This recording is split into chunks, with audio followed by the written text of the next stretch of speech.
Good evening, all. This is Charles with the Exodus Logistics Learning Center, America's #1 dispatcher and freight broker training.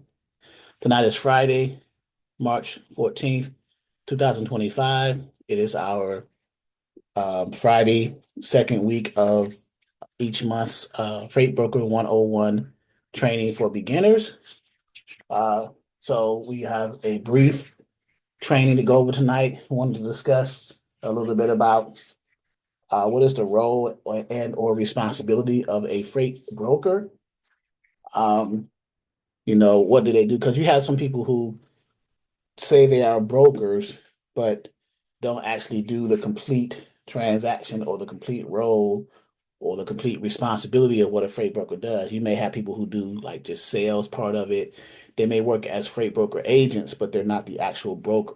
So there's a difference between being a freight broker and working for a brokerage as like an agent or in a specific capacity of brokering. So we have people who are in sales, people who do operations, people who handle the accounting and the finance piece, but no one does the complete entire process or the complete transaction or the complete role and responsibility of a broker. Okay. So that's what we're going to discuss tonight, right?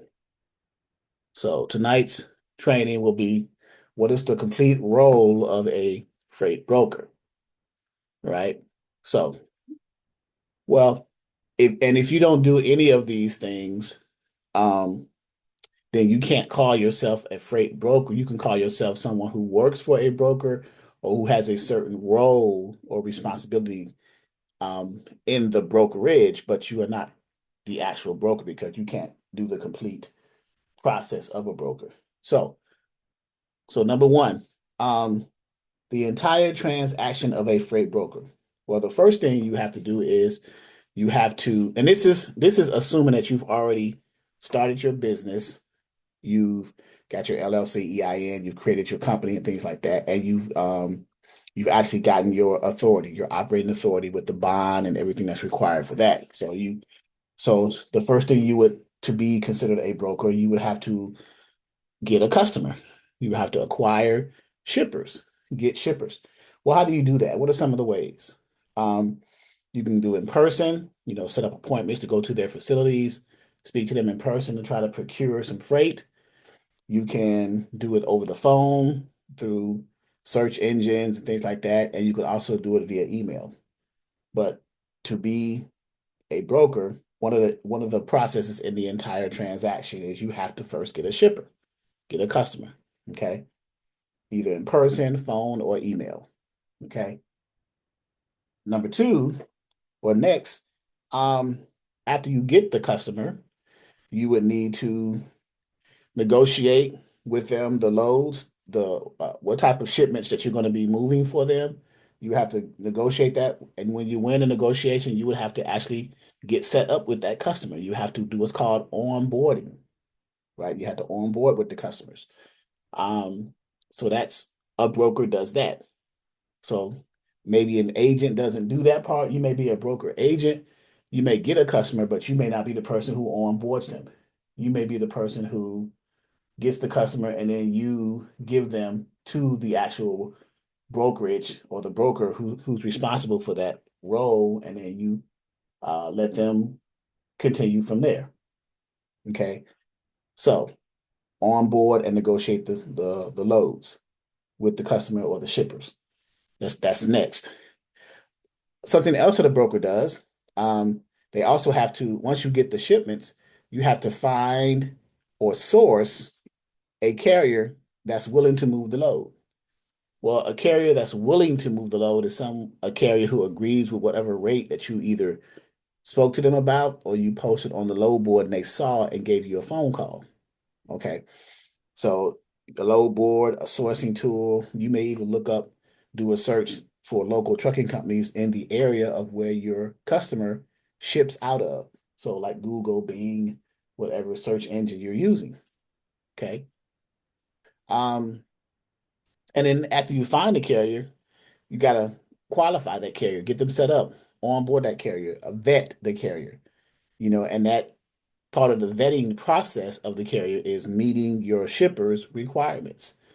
You just can't move any that carrier. You can't just have any carrier moving your shipper's loads unless that carrier meets the requirements of your shipper.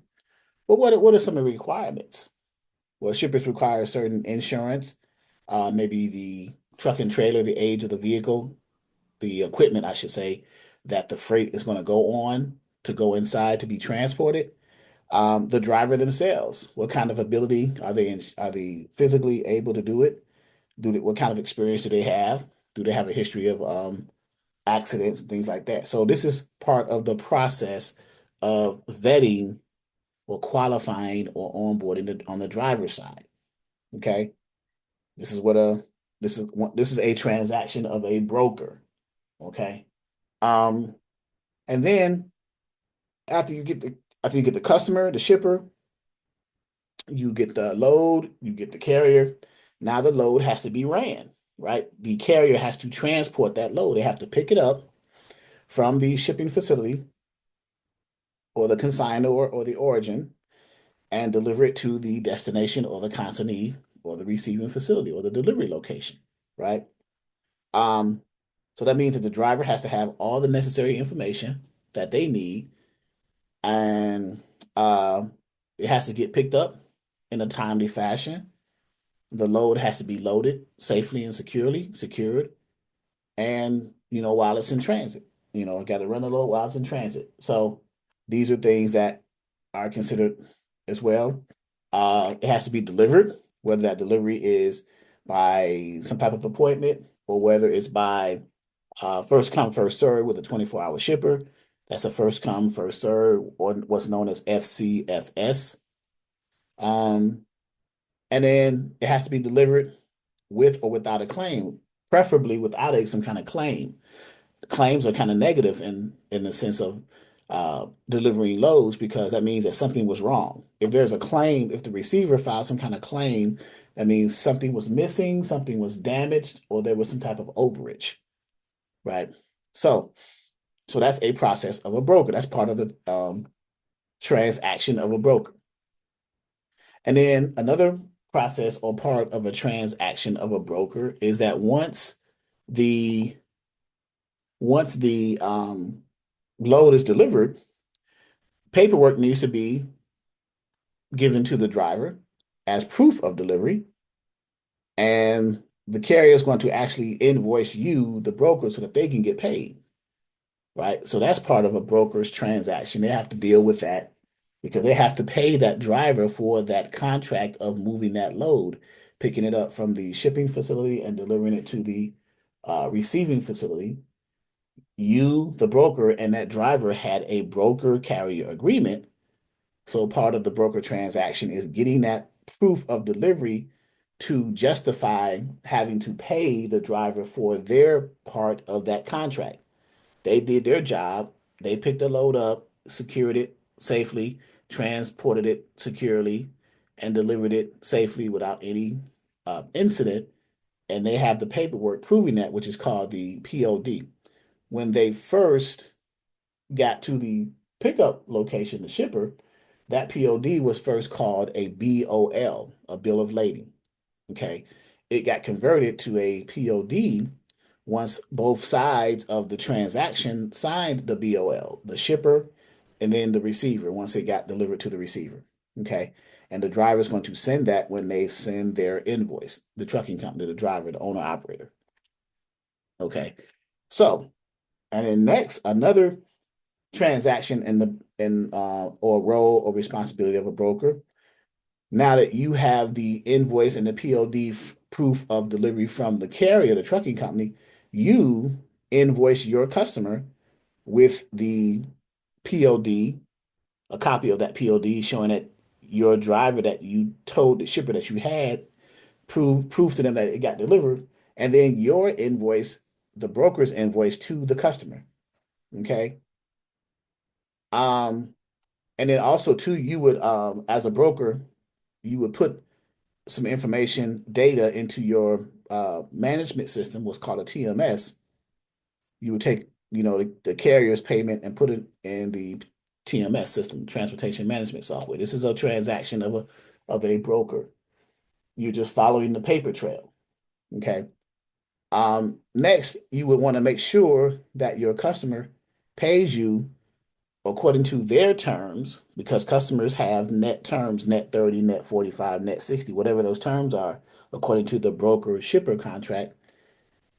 And then you make sure once you get paid, you make sure you pay the carrier on their terms, quick pay, net 14, net 30, so on and so forth. So if anyone says that they are a broker and is not doing any portion of this type of transaction, these steps, then they're not really a broker. They're actually working for a brokerage. Some people can do part of these steps. There could be like the accounting part of the step, the sales part of the steps when you're getting the carrier, the accounting part of the steps, or billing and invoicing when they're invoicing for the delivery, the operations part of the transaction.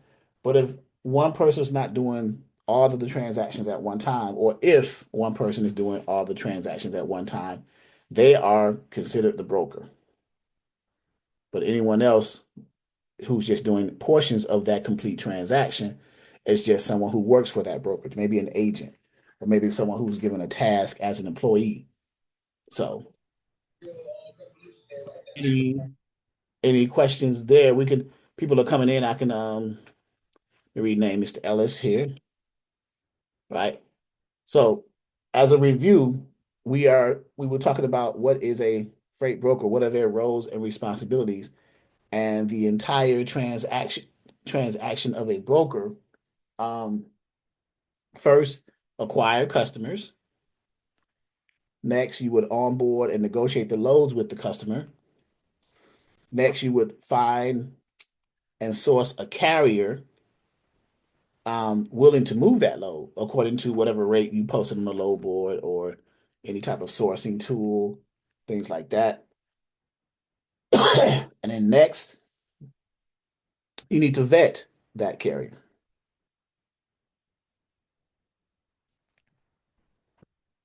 Vet the carrier. How do you vet the carrier? You want to make sure that the carrier meets the shipper's um, requirements, like insurance, like the age of their vehicle, the driver themselves, how safe for the driver, things like that. Okay. Um, and then next, now you have to run the load. You got a shipper, you got a load, you got a carrier, you vetted the carrier. Now it's time to move that freight. You got to run that load. Pick up on time, transport safely and securely, deliver on time, get the paperwork. Once it gets delivered, what's the proper documents you need, right? The POD, and then the carrier is going to invoice you, send you a copy of their invoice and the POD so that they can get paid. And then you, as the broker, you're going to invoice your customer saying, hey, here's the copy of the POD from our carrier, and then here's our invoice for payment. And then of course you put all your paperwork in your TMS system to track that stuff. And then once you get payment from the customer according to whatever net terms they are, you pay your carrier. You make sure you pay your carrier according to their net terms. So that is a high level overview of the entire transaction of a broker. That is also called tendering a load, load tendering. Okay, that's the transaction of it. The actual tendering process starts once, let's see, what step was that? Once you onboard and negotiate the loads with the customer and you begin to find a carrier. That's when you tender the freight. So I'll stop here for questions. Any questions there? I won't, by the way, I won't hold you guys too long. I just wanted to give you a high level overview of so you understand what it is that you're actually going to be doing as a freight broker. We can give a textbook definition of what a broker does, but we need to know what the entire transaction of a broker is and what the role and responsibilities are. Yes, Mr. Ellis, you're unmuted. Yeah. So, and with that example there, I mean, do you have like a visual example of like a load tendered, just to see the whole process in terms of paperwork? Yes, let's go into the thought I had a tender in let me go back. I think the load movement process had a copy of a tender. Um, and it's not this here's a load tender. Okay. It's by a company called Pioneer. Just a snapshot. All the load tender is, and I'll blow it up a little bit, it's just it's like a manifest or it's like an itemized oops, I'm sorry, let me bring it up a little higher. There we go. It's just the details of the load Right. and whether or not you accept or reject that as a broker, the details of the load. Once you accept the tender, now you are responsible for sourcing or finding a carrier and then getting the load moved Okay. and then being paid for that, right? So load tender or quote form. So this tender, this company wants a quote on that lane from the broker to the shipper. They're saying, hey, um, what's your rate? What do you quote? And when a shipper asks you for a quote, you need to have them email you some details of the load or the lane so that you can do a comparative analysis of what that lane is running for. So you can and then put your margin on top of that and then return a quote. Like for example, if they ask you to quote um a lane and you say, okay, Norfolk to Atlanta, uh they'll say for a drive-in, our truckload shipments weighing no more than 35,000 pounds. It's a straight through, meaning there's one pickup, one delivery. There's no extra stops. Um, what else? It's a 24-hour shipper and a receiver, so that means it's first come, first serve. There is no appointment time. You don't have to worry about scheduling that with anyone. Your driver just shows up at the pickup. It's a 24/7. If they're wherever they are in line, that's where they're going to be next. Same thing with the receiver. They'll pick it up first come, first serve. They'll deliver it first come, first serve. So sounds like it's going to be an easy thing, right? In Mm. that scenario. And then so then you'll go into a load board, put in that lane and see what the on average what the market is paying to the truck on average. Right. And then you'll put your anywhere between 15 to 20% margin on top of that. So, for example, if that lane that shipper gave you the quote was paying $3,000, and let's say your margin was 15%, you were a new broker, you want to come in on the low end to kind of win some business. So you say, okay, well, what's 15% of 3,000? That's $450, right? Because three times 15 is 45, so $450. So you would say, okay, well, 3,000 plus 450, that's 3,450.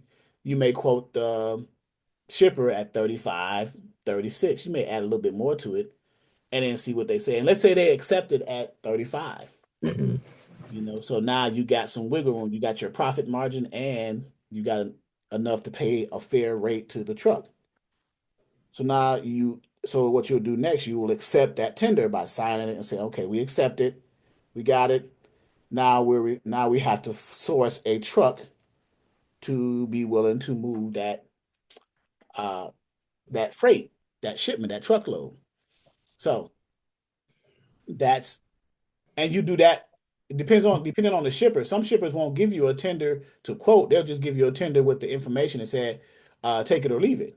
We're firm in this rate. We're not budging. So now your margin may have to be subtracted from that amount, right? Instead of you being able to add to it. Some shippers' rates are not negotiable. Some are flexible. It's a case by case basis. You'll experience that as you go. Um, Load tenders become rate confirmations. Load tenders are passed from the shipper to the broker, and then the broker takes that data, builds a load in their load board or through their TMS system, their transportation management software, into what's called a rate confirmation or a load confirmation for the carrier. So the difference between a load tender and a rate confirmation is how much the broker is going to make their profit margin under, right? So you got a load tender for $3,000, you make a rate confirmation for 2,700 to the carrier. So the shipper's paying you 3,000 to move the load. You're giving 2,700 to the carrier. So you got 300 left over for that particular shipment. And let's say that the shipper gave you 10 of those for a week. So you do that times 10 with 10 different carriers or one trucking company with 10 trucks. Same thing, they can still get moved. You're going to make 300 times 10 for that week, which is 3,000. and that's just one shipper. Imagine having two or three shippers under the same theme. Each shipper gives you 5 to 10 loads to move. You find trucking companies with multiple assets or a single. Would it be better as a broker if you get multiple shipments from a shipper to try to get individual owner operators to move them, or try to find a trucking company with multiple assets to move it? What do you guys think? Trucking company with multiple assets, right? Right, because you only got to onboard the company one Right. time. Their MC, they got all the assets, so they can run all their trucks under that. Mm-hmm. As opposed to onboarding 10 different owner operators, you're dealing with 10 different personalities, 10 Mm-hmm. different potential problems, right? You never know. So these are some of the things you got to consider. So it's always smart as a broker to try to minimize your risks when you are tendering freight for customers. Well, and also too, it's easier to manage just for the simple fact that it's just one company as opposed to like you was just saying, the number of owner Correct. operators you have to deal with, and just trying to keep track of all of that. Correct. And you can just easily manage it. You can just create a separate Word document or spreadsheet. The way you manage that, you got one company, but you'll create one document that keeps track of all the first and last names of each driver in that company and their truck and trailer numbers. So you'll know which driver and truck and trailer is moving which particular load, even though they're under the same company. So you can Mm-hmm. track them individually like that. So when you do what's called check calls, you'll say, "Hey man, hey John Smith, truck number one, trailer number 300, you on load number ABC 123 heading from Norfolk down to Atlanta." Well, they all have loads heading from Norfolk down to Atlanta. There's 10 shipments, but you're tracking a specific driver because you may have heard something that driver may have picked it up late or maybe running a little bit slow behind. So you'll say, okay, let me call John Smith, truck number one, trailer number three, and see what's going on. Do a check call. So you can, because you want to stay on top of the loads, the truck, I should say, and the driver while they are under your customer's freight. That's your job as a broker.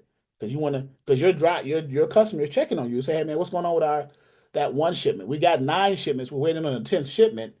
Um, why is it taking long? It's taking longer than normal. You say, okay, well, let me check on it. And you give the driver a call, and he'll say, well, I'm stuck in traffic, or I had a blowout, and I'm waiting on the truck repair to come out to the mile marker 300 to change my tire. So that way, um, you can let your shipper know what's going on, so that they can better update their customer on the status of that ninth shipment or that 10th shipment coming. Things like that. Okay. So,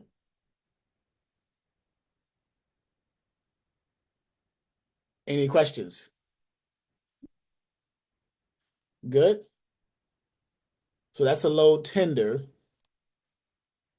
So the load tender from the shipper contains things such as the load number, the amount being paid to the broker for the load, where the load is being picked up from with the dates and times, where the load is being delivered to with the dates and times, and any special instructions. Yeah, you want to make sure that any special instructions as far as appointment times, any accessorials, and things like that.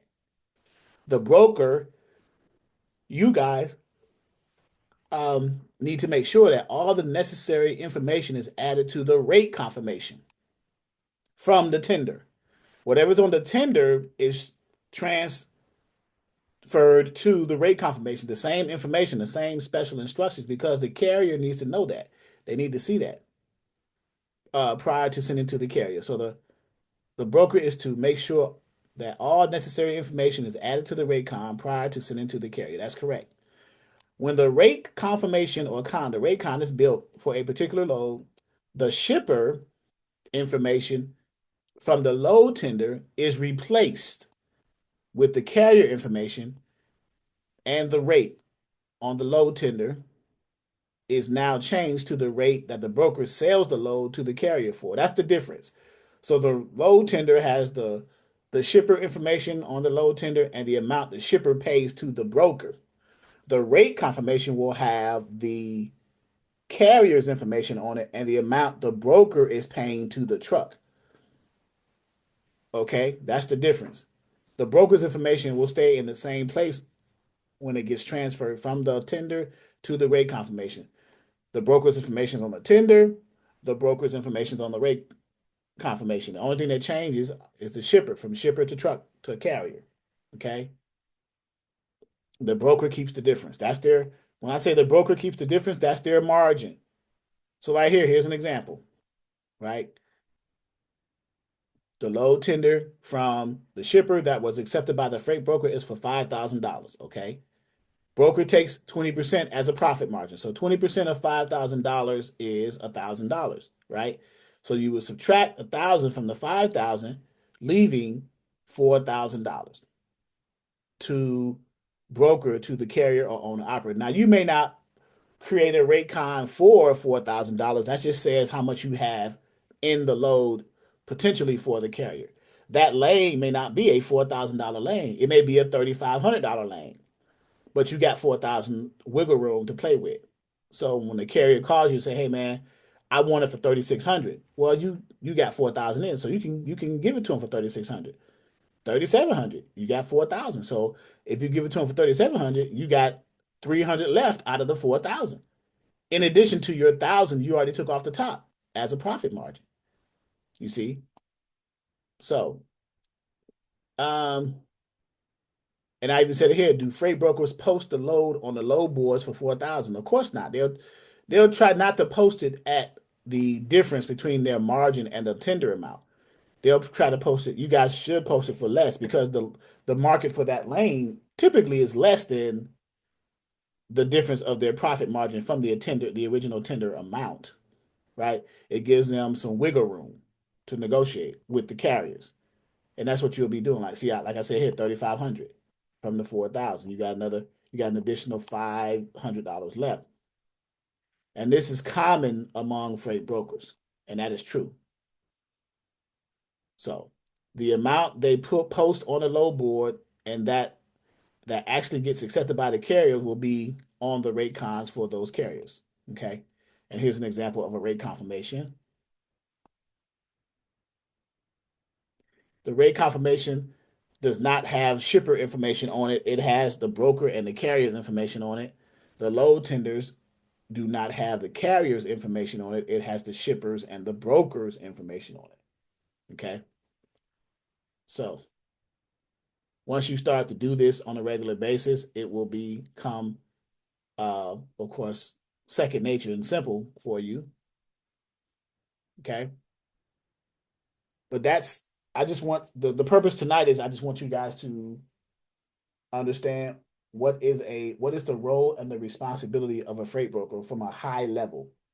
And this is after you've established your company, after you've gotten your authority active and things like that. You've already done your paperwork and documentation. Your first high level job as a broker, in the entire transaction of a broker, is to get a customer. Whether you get them in person, by phone, or email.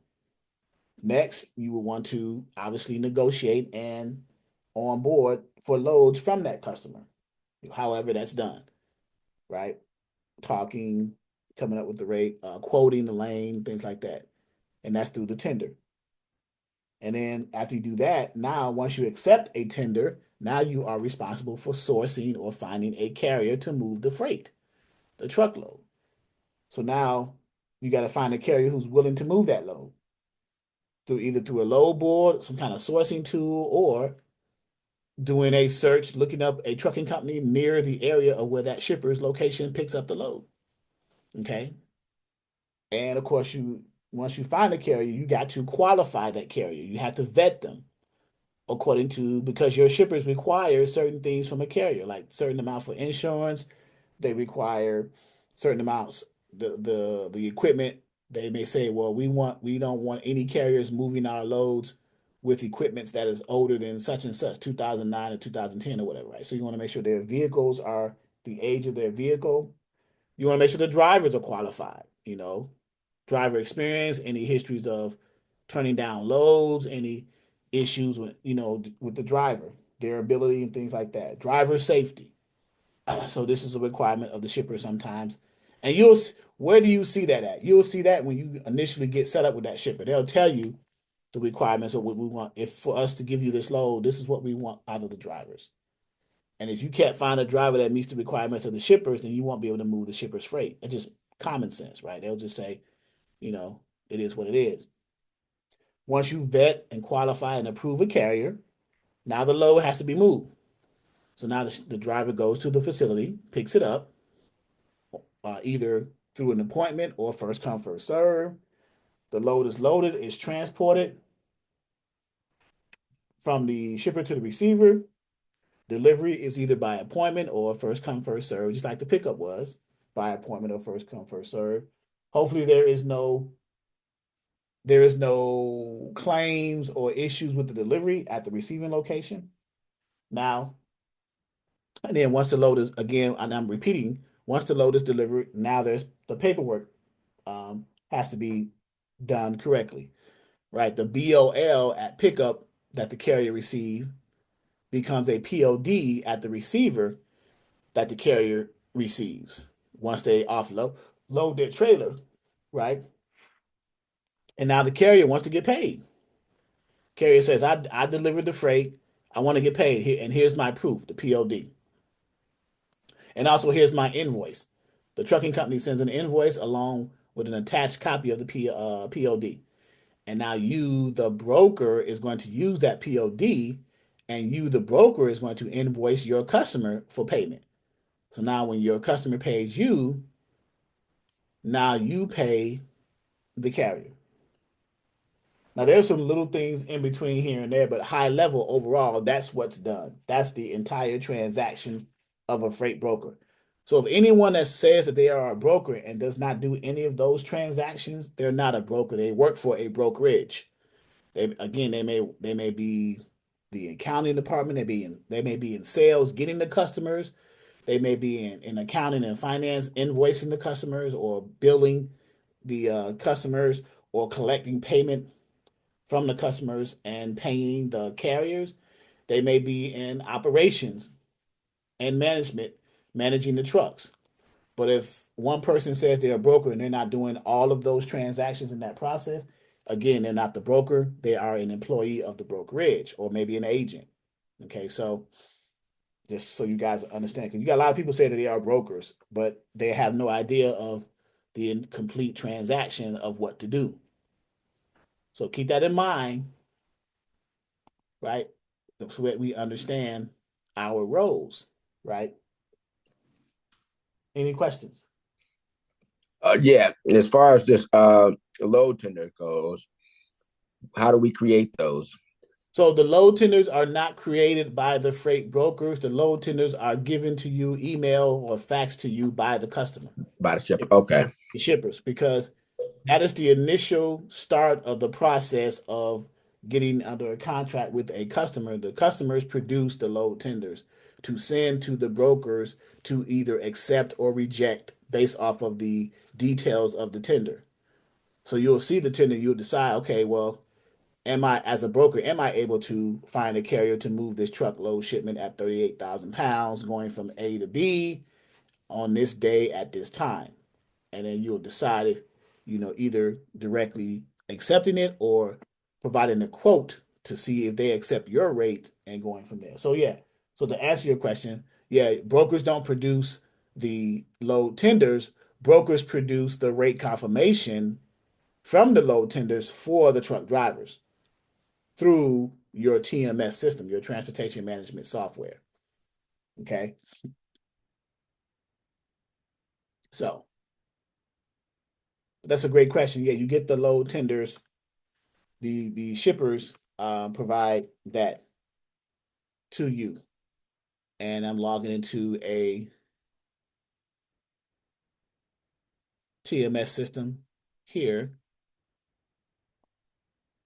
I keep forgetting I gotta update my. But Ascend is a TMS system here that provides. Um, Here's the dashboard, and it does loads, it does LTLs, it does EDI. So here, right here, EDI and tender. So this is Ascend. My plan has expired. I need to update it, but I don't use a TMS system as much anymore. But here's the dashboard. Now this screen in front of it is trying to force me to do a plan again. I may do it again, but I don't use a TMS system. I haven't used it in a while. But Ascend is one of the more basic transportation management software that brokers use, especially new brokers, right? Um, the dashboard, it contains just general information, current rates, and things like that. Lows, EDI tenders right here. Tenders right here is where the shippers, this is where you would, incoming tenders will come via email or fax from the shippers to you, either digitally or electronically. There's a what's called EDI, electronic data interchange, where that requires a two-way connection. EDI has to be enabled on the shipper side and the broker side for the EDI tender process to work. Okay. That's where loads come in and you go ahead. Now, once they get into your TMS system and populate it, it's easy to build a load and a rate confirmation because all the data is already in there electronically. You're just filling in some of the blanks. Okay. And then this TMS system, your customers are your shippers. You have a search thing where you can find new shippers where you look them up.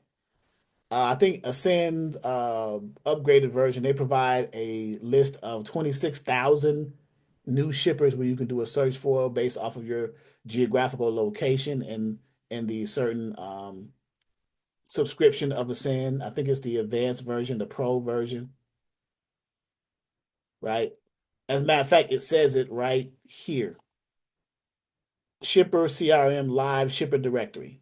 So that's in the Ascend TMS Pro version, which is $149 a month. It gives you everything that the basic and the premium does, but in addition to, it does electronic signatures for carrier confirmation, customer confirmation, uploaded documents, KPI, which is key performance indicators. That's just analytics, stats. Don't worry about that. It's um, order management module and outbound EDI load tenders, which are coming from the shippers to you. So, all right. Assets.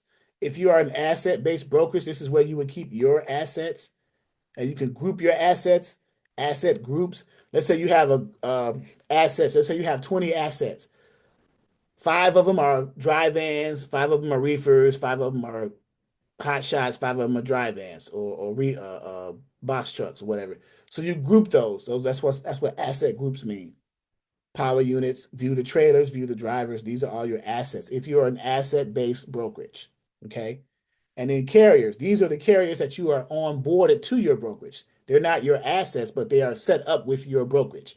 You onboarded them, you got their MC, DOT, and all that other stuff. You onboarded them, you vetted them and qualified them for your brokerage. So they're not your assets, but they are carriers who are running for your brokerage, right? So they're part of your carrier network, if you will. You follow that? That's what the carrier section is. You can view carriers that you already have in your system. You can add a carrier as you bring them on board. You can search for the carriers who are already part of your system. You may have a carrier did a job the other day and you need to search for them because you forgot some information, so you want to look them up and see what it says in the system. Okay, that's under the carrier section. Locations are all the areas, the locations of where your shippers are based out of. Okay, and you can view all your locations. You can add a location as you get a shipper. You can add their location. It can also be under customers. Okay, and of course the rates. You got market rates, data rate view, ascend, accurate. These are just like other any other rate tool. It gives you the current spot market rates of the market for whatever equipment type. That's what that means. And then document management. Obviously, you manage your paperwork, upload documents, document processing, document management. Okay.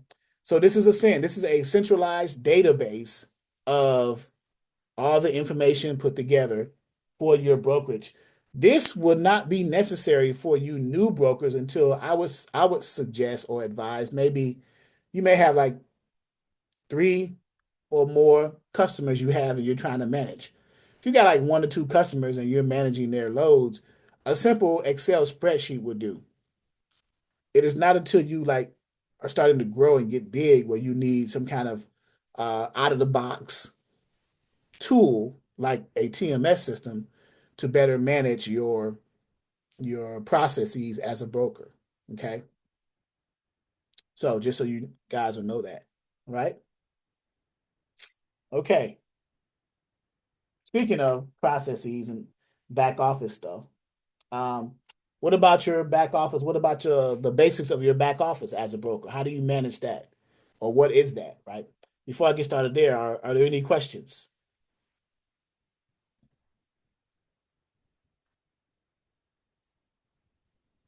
So in the eyes of a freight broker, what are the what are the fundamentals of your back? What does your back office consist of, right? Well, it consists of billing or invoicing your customers. As a broker, from time to time, you're going to have to track down you may have carriers who are lazy and don't want to turn in the BOLs or the PODs to you. So you're going to have to spend time tracking them down because you can't bill your customer or invoice your customer for payment until you have a POD proving that your carrier delivered that load. If you got a carrier who's taking their time trying to send you that stuff, you got to spend time tracking them down. So invoicing customers, tracking down BOLs or PODs from carriers, um, dealing with accessorials like reconciling accessorials like detention and lumper charges. So it's like cash flow in, cash flow out. That's all part of your back office. You're busy doing that stuff so that you can keep cash coming in and cash going out. That's your back office stuff. Okay. Um, so invoicing the shipper, billing the shipper, collecting money from the shipper, and paying money to the carrier. Those are things that the back office consists of for a broker. Okay. All the time. You're going to always be invoicing a customer. If you got a customer, you're going to invoice them for work done by your carrier so that you can get paid. You're going to always bill customers. You're going to always collect the money from the customers. That's a process. And you're going to always pay money to the carrier. That's a process. All of that is what defines your back office. Okay. Um, Clean loads in order to get paid. You want to have a clean load. Like, so if your carrier moves a load, you want that load to be clean, like free from OS and D, overs, shorts, and damages. The less claims you have on a load, the quicker and the more likely you're going to get paid sooner, right? And you always want to let your customer know, the shipper, that the load was delivered and if there were any additional charges involved in that, like any accessorials, detention, lumper, layover, tonu, things like that, and any other fees associated with it while it was in transit or at delivery. Those are accessorials. Okay. So, any questions there?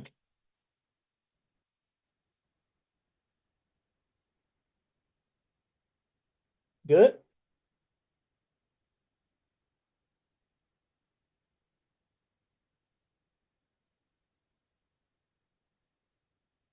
Good? All right. So, after delivery, what does the carrier send to the broker? Carrier sends, well, let me ask you guys. If you were a carrier, after you delivered the freight for a broker, what would you send to the broker to get paid? What would you send to the broker to get paid? If you were a trucking company, what would you send to the broker to get paid after you delivered a brokered load to a receiver? Now you're ready to get paid. So what would you send to the broker to substantiate you getting paid? Wouldn't it be a BOL and an invoice? That's correct. The BOL, it wouldn't be called a BOL anymore. It would be called a POD. A POD, yeah. So Okay. the BOL is on the shipper side when they pick the load up, and then the POD it turns into a POD once the load is delivered. Right. Okay. So That's you right. so you would send them a POD, and you would send them a copy of your trucking company's invoice. Invoice. And then also, I would even add you would send a copy of the, even though the broker already has it because they send it to you, but you would send them a copy of the rate confirmation that the broker gave you so that you guys can compare again with the rate that you agreed with for that shipment. That's what the rate con is. It's the rate that you guys, that the broker and the carrier agreed to when you picked the shipment up, the first time you picked it up. So yeah, you're right, Mr. Ellis. The POD, the invoice of your trucking company, and the rate confirmation. Now, as a broker, you'll take those documents. You're going to put them in your TMS system because you want to track that information prior to you getting with the shipper. You want to have all that in your TMS system. But you would, of those three documents, you're going to take the POD. This is the broker now. You'll take the POD that the carrier just sent you as proof of delivery from the carrier, and then you're going to send that to the customer along with your broker invoice to the customer, what they owe you based off of the load tender that you guys agreed to for the rate, right? So Wait. Can you repeat that part? okay, I so heard when you, but I didn't quite get it. okay, okay, so when the carrier delivers the load, they want to get paid. They're going to send you a copy of the POD of delivery, a copy of the Raycom, and a copy of their trucking company's invoice. Okay. You're going to take that information from a broker's perspective. You're going to put that information into your TMS system because you want to track that information and you want to archive it. From that information, you're going to take the carrier's POD. Okay. You're going to create a broker invoice to the shipper. Attach to that email a copy of the carrier's POD because you want to show the customer that the load is delivered and here's the carrier's POD showing that. Right? You with me so far? Right? You with me so far? You want to make sure take the carrier's POD and the broker creates their own invoice for the customer. Attach the carrier's POD to the invoice and sometimes even the load tender because now you're showing the shipper, here's the load tender that we agreed that you were going to pay me on. Here's a copy of the carrier's POD proving that they delivered the load. And Right. here's a copy of my broker invoice to you for the amount on the load tender. Got you. Okay. Okay? Yeah. Okay. Because the load tender is the contract between the shipper and the broker, right? Okay. And you send all this to the customer. Now, when you send that to the customer, that is when the payment terms or the clock for payment, if you will, starts for the shipper. That's when their clock starts of them paying you according to their net terms, like net 30, net 45, or whatever, right? That's when the clock starts. And the clock starts for the carrier and you, when the carrier sends you their invoice and POD, that's when the clock starts for you having to pay the carrier. You got a certain amount of time to pay them, just like the shipper has a certain amount of time to pay you. Okay. So, you guys follow that? When the trucking company sends their invoice to you, the broker, that starts the clock on the days, it's called days to pay, right? So the shipper has a certain amount of days to pay after they receive the invoice from you, the broker. You, the broker, have a certain amount of days to pay after you receive the POD and the invoice from the carrier. Okay. Now, this obviously it has nothing to do with a factory company, right? This is Right. just This is assuming that there's no factoring factory. involved. Now, if factoring was involved, then that changes substantially because the factoring company can easily come in and make those things quicker because they provide the upfront capital and go from there. Now, what about the and I just heard this. My cousin told me about it. They have this thing called Quick Pay. I don't know who has that. Is it the broker who has that, the shipper who has that, who The would, or the so if dispatcher? so the broker typically can offer quick if the broker has factoring, they can leverage their factoring company's ability to pay quickly and offer quick pay to the trucking company, to the Okay. carrier by So leveraging factoring. okay, so then they go hand in hand. It's not an either or. They go hand in hand if the broker has factoring. Factoring. Okay, so if the broker has factoring, then they can do Right. quick. Okay. The shipper never has factoring. Shippers don't need factoring. They can care less about factoring. They say, look, we give you a load tender. You can agree for to take this load according to our payment terms, and we'll pay you this amount. We can care less about factoring. If Right. you take this load, we're going to pay you according to and the standard net payment terms for shippers is 30 days. Mhm. Sometimes you got 45, sometimes you got 60, depends. But if it's the beauty of a broker having factoring company is to eliminate those payment terms of the shipper. Because the factoring company just steps in and say, okay, we'll pay you up front, Mr. Broker, and then we'll go after the shipper on the back end. We can afford because we have enough cash flow, we can afford to wait the net terms of a shipper, says the factoring company to the broker, right? And Mhm. we'll deal with them on the back end, right? So Now, getting a factoring company, I mean, what's that process like? I so mean, I get emails all the time, and I've read through them. But I mean, just for clarity's sake, because you ain't always talking to somebody, you just reading the email, and sometimes it ain't always, or you don't necessarily understand it the way it's.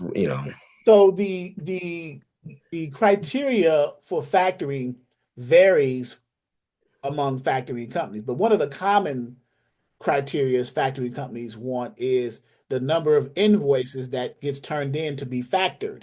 The more invoices that a broker or a carrier um, turns into the factoring company to be factoring. That means that's more cash flow that the factoring company has the potential of making too. So they're Right. more willing to work with that potential client, either the broker or the carrier, because factoring companies have two clients. They either factor with brokers or they factor with trucking companies, carriers, right? Mhm. So their qualifications, you know, are, you of course your credit, you don't have a history of uh uh what do they call it? I can't think of the term. But the credit is there. The number of invoices you turn in to be factored, either from a trucking side or from a because from a trucking side, the invoice you're turning in is the invoice and the POD that you are giving the broker to pay you. Well, if you got a factoring company, from the carrier's perspective, you're giving all that to the factoring company, and then the factoring company is dealing with the broker because the factoring company has paid you upfront, the carrier, a certain percentage of that gross amount of that load from the rate con, and then they'll deal with the rest of it on the back end. From a broker's perspective with factoring, the broker will turn in the POD and their invoice they were initially going to send to the shipper. They'll turn that into the factoring company, and now the factoring company will pay the broker up front and then go after the shipper on the back end. So it works both ways. Those two clients of the factoring company. And they're getting a percentage for that constantly and over and over and over again. So that's how that works. Okay. But understanding that process now, so as you come into the more and more clarity of the process, you're starting to see, okay, yeah, okay, I get it now, right? It's starting to come together, starting to piece together, and and then as you do it repetitively over and over again, you just the process is the same. The only thing that changes are the players, right? Different shippers, different carriers, different brokers, different factoring companies, for that matter, right? So that's how it works. But once you do your first few um, loads, tenders, you're gonna be like, oh man, this is easy. Just follow the paper trail, do the paperwork, do it correctly, and from a small scale, once you start getting larger shipments from larger customers, it'll be easier and easier because you would have done it from with one shipment from one customer, doing it from multiple customers with multiple shipments. You're just doing it multiple times. It's the same process though. So my job as an instructor is to get you under the understanding of the process of how it's done. The customers and the brokers and the carriers and the factory companies are irrelevant because they're going to come and go. The process is going to be universal and it's going to stay. And that's the important piece. All right. You guys starting to get it? Starting to get it, Mr. Ellis? I'm not, yeah, I mean, I understand. Like, I mean, again, it's just not seeing it sometimes. Hearing it is one thing, but seeing it again paints a more. I mean, obviously, it's easier to understand and follow along when it's right there in front of you because you have that visual of what everything looks like instead of me trying to create the visual in my head as I'm hearing it. But it's I mean, the explanation is it's clear as far as that. Maybe I'm just probably thinking more than I should be thinking about it. But like I said, Yeah. just for me, because it just kind of helps to kind of see it because it's easier to kind of follow along Right. So and let me less give you complicated. let me try to give you a visual of it a little bit before we get off here. And hopefully please don't judge my artistry. I can't draw. Hey, you and me both. So, but let's give a visual of what we just explained a little bit. So let's go through the process again. The transaction of a freight broker, right? This is after we've let me do it here. I'm gonna do it in black. After we've gotten our authority, right? And so the first step is to acquire the customer, right? Get a customer. Mm-hmm. So we got to get a customer. And we were saying by uh phone,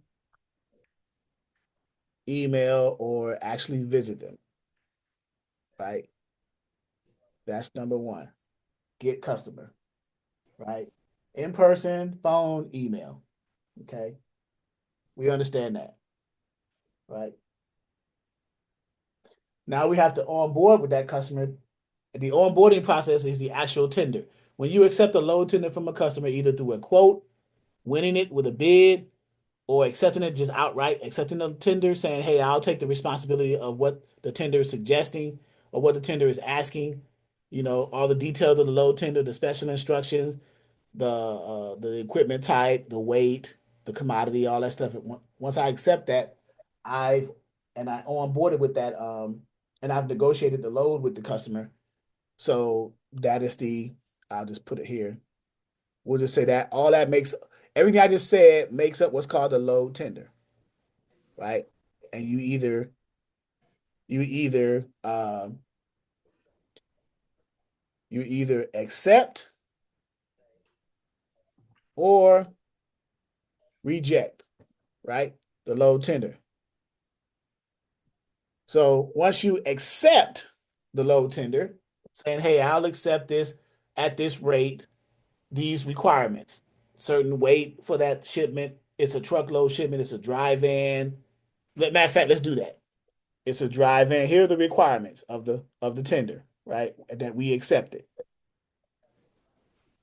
If I can draw there, requirements. I'm at the top of the board here. My apologies. It's a dry van. It's 38K pounds. I'm shorthandy right there. That's a pound sign, by the way, guys. 38,000 pounds. Uh, it's a truckload going in a dry van, and all the other special instructions. Yeah, yeah, yeah, yeah, yeah. Right, whatever it is. Okay, that's all in the tender. It's the details of the load. That's what the tender is. Okay, and it's the contract between the shipper and the broker. All right, important to remember. All right. The next thing you have to do now is what? Well, you got a customer, you accepted their requirements, their tender. Well, what do you got to do next?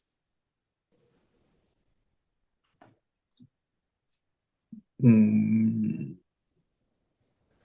What do you have to do next? What's number three?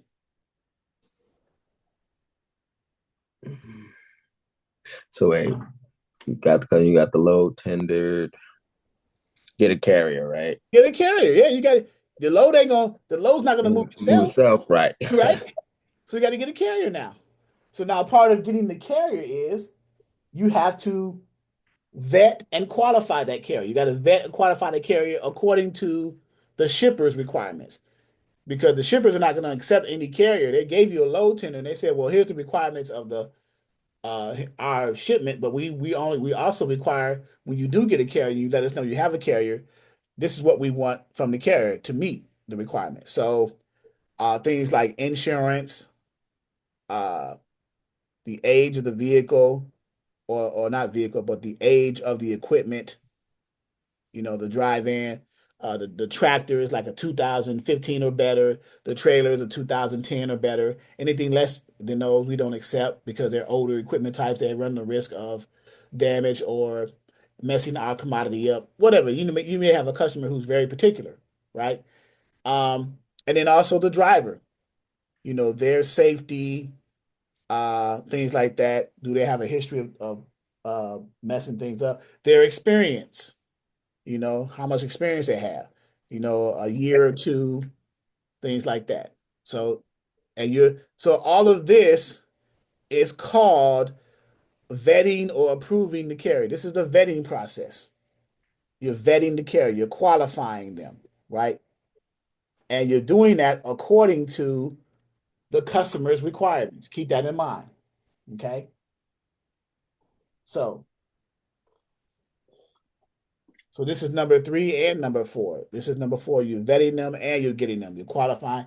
How do you get them? Of course, you either from a load board, from some kind of sourcing tool, from Googling local trucking companies in the area of your pickup location of your customer, uh, however you do it, right? So that's number three and number four. Well, once you get the carrier, once you get a customer, accept the load tender, get a carrier, qualify the carrier, what has to happen next? Number five, and we erase all of this. You have to run the load. The load has to get moved now, right? So you got a customer, check, right? Got a customer, check. You got a load tender from the customer, check. You accepted that load tender, check. You got a carrier, however, you got them, check. And you vetted the carrier. Vetting the carrier means you onboarded the carrier, check. Okay, all those criteria has been met. So got to move that load now. You're trying to get paid as a broker. You got to move the load. So let's number five. So as a broker, you're going to be doing these things, right? So it's good to understand what it is you'll be doing. And you're going to be doing it repetitively over and over again. Again, the players are going to change, but the process is going to always be the same. That's the key is there's no other point that's emphasized here tonight. That is the important point, the process. Okay, so let's go back here and change the color. So number five, you got to run the load. You put it in a circle. Run or move the freight. Run the load. And this is done by the carrier. So the driver needs all the information. When they go to the pickup location, they need the BOL. What does BOL stand for?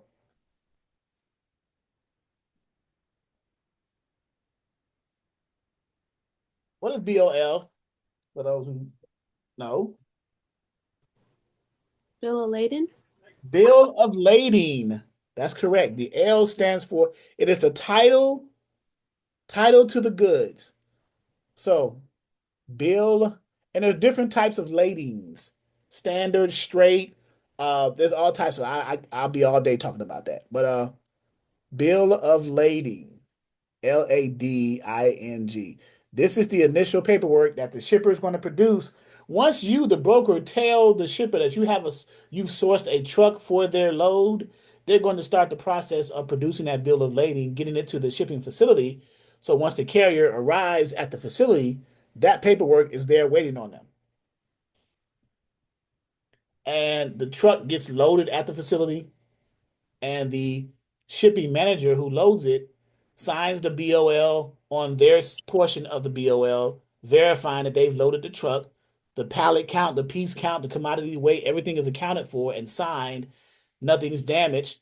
And then the carrier should also have the ability to sign and time stamp and date that too next to the shipper, verifying that everything is loaded according to how it should have been loaded on the bill of lading. Okay. They arrive at the shipping facility, pickup time, right? Whether it's let's see, whether it's FCFS, first come, first serve, or an appointment, right? To get that bill of lading, to get the trailer loaded. Um, and then the load is loaded. Truck is loaded, right? Truck is loaded. Okay. And now the carrier is in transit for delivery or set for delivery in transit, set for delivery or in transit. They're transporting the freight from the shipping facility to the uh, delivering facility. Okay. So now, once they do that, we're at number 6 at the delivery facility, right? So at the delivery facility, we'll just put delivery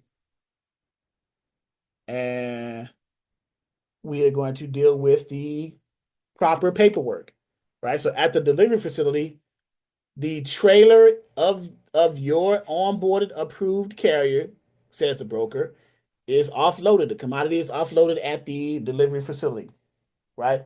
Everything checks out. Everything's approved. There is no, you're going to hear this a lot, and hopefully you uh hear this a lot when your carrier delivers.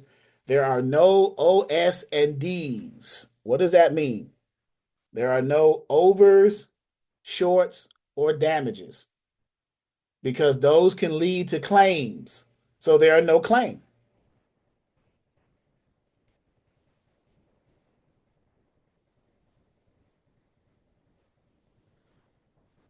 Since there are no OS and Ds, there are no claims. There's no overs. So there's no overages. In other words, the truck was overloaded with more pallets than the shipment required. There is no shorts, which means the trailer was loaded with less pallets than the shipment required. Someone didn't load it correctly. Or there's no damages. It means that in transit, nothing was damaged, whether it was open or concealed damage, right? So with that being said, the BOL in number 5 at the receiver becomes a POD because the receiving director or receiving manager is going to sign off at the receiving facility, verifying that everything was delivered as it was picked up. Everything was in order. The pallet count was right. Nothing was damaged. No overs, no shorts. So now POD. So the BOL from the shipping facility becomes a POD at the receiver. And this is where the driver, your onboarded carrier, takes that POD because that's the proof of invoice for them, along with, and let's go to number 7.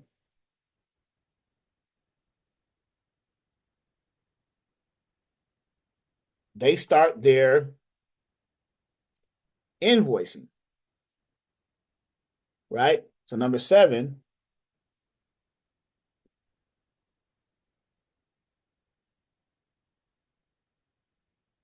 they take the POD and their trucking company's invoice and they send that to you, email, screenshot, however they send it to you. They send it to you, the broker. So invoice to you, right? So now this, once the broker receives the invoice uh, from the carrier, the trucking company, your payment terms and your days to pay clock starts. Okay. DTP. DTP. Your days to pay clock starts from a broker carrier perspective. Okay. Now, you, the broker, let me erase this.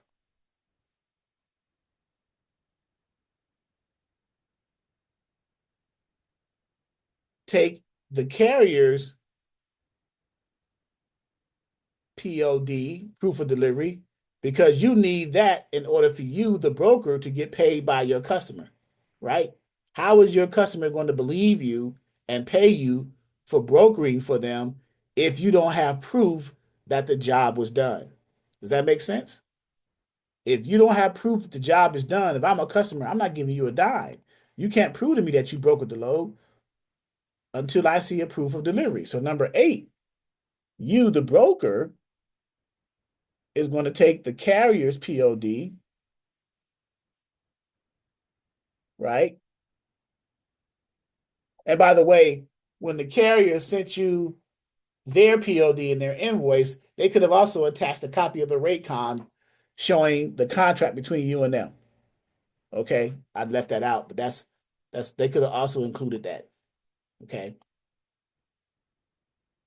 But now you, the broker, is going to take the carrier's POD and you're going to send to your customer your invoice and a copy of the tender showing the contract between you and the customer. Your invoice is going to be for the amount that was on their tender that you agreed to or negotiated for. And you got an attached POD from your carrier proving that the job was done. Okay. And once you send this to your customer's days to pay clock starts. Just like your days to pay clock started when your carrier sent you their invoice, POD, and copy of Raycom. Okay. So that is the workflow and the process and the role and responsibility of a broker. Okay. So did that help a little bit more, Mr. Ellis? The visual?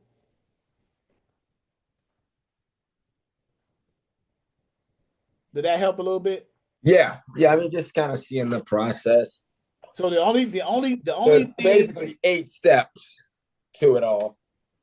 right, but the only thing that'll make this even better is actually doing it with a customer and a truck. Of course, At absolutely. that, yeah, at that point, that's the only thing that's going to make it Yeah, the practical experience of it.